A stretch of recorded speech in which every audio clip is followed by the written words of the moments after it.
Hello friend, তো আজকে এটা একটা রেডমি 9 ফোন এসছে আমার কাছে। তো এটা অন্য কাস্টমার বলছে অন্য কোনো টেকনিশিয়ানের কাছে দেখিয়েছে। তো দেখানোর পরে আমার কাছে এসছে। সেটটার প্রবলেম ছিল, আমি জাস্ট কী করেছি, ফোনটা দেখুন, ফোনটার অবস্থা।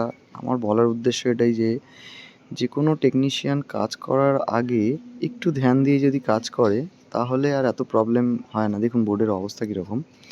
তো অ্যাকচুয়ালি এই ফোনটা আমার করতে অনেক সময় লেগে গেছে, কারণ ফোনটাতে প্রবলেম ছিল জাস্ট ওই রেজিস্টারটা, প্রবলেম অল্পই ছিল। সুতরাং ভুলভাল ডায়াগনোসিস জন্য এই প্রবলেমটা আমাকে অনেকক্ষণ খাটতে হয়েছে। তো আমার এটাই বলার উদ্দেশ্য যে প্রত্যেকটা টেকনিশিয়ানরা যারা কাজ করছো, একটু ভালোভাবে দেখে শুনে কাজ করলে প্রবলেমগুলো পরের কোনো টেকনিশিয়ান করার সময় এতটা প্রবলেম ফেস করবে না বা এতটা সময় নষ্ট হবে না।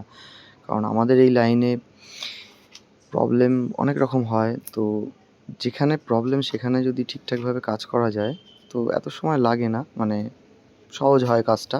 আমি এরকম টাইপের ভিডিও কোনোদিন বানাই না বা এত কিছু বলি না, কারণ আমার কাছে ইদানিং যে কটা ফোন এসছে প্রচুর ঘাটা, তো সেই কারণেই বানালাম এটা। দেখুন এখানে একটা ভলিউম পাওয়ারের যে সুইচটা সেটাও তোলা আছে।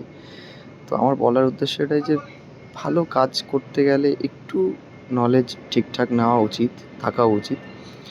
তো আমার এই প্রবলেম সলভ হয়ে গেছে। তো আপনারা যদি রিপেয়ারিং শিখতে চান তাহলে মুকুন্দপুরে একটা ইনস্টিটিউট আছে, জিএসএম বেঙ্গল, দেবকুমার ঢালি স্যার, যেখানে আমি শিখেছি। তো সেখানে কোর্স করতে পারেন। এটা কলকাতার খিদিরপুর থেকে মাত্র 1 ঘন্টা দূরে। তো ফ্রেন্ড, যদি কারোর শেখার ইচ্ছা হয় এই লাইনে ঠিকঠাক প্রপার কাজ, তাহলে আমি নাম্বার দিয়েছি স্যারের, স্ক্রিনে আছে, ওই নাম্বারে কল করতে পারেন। Thank you.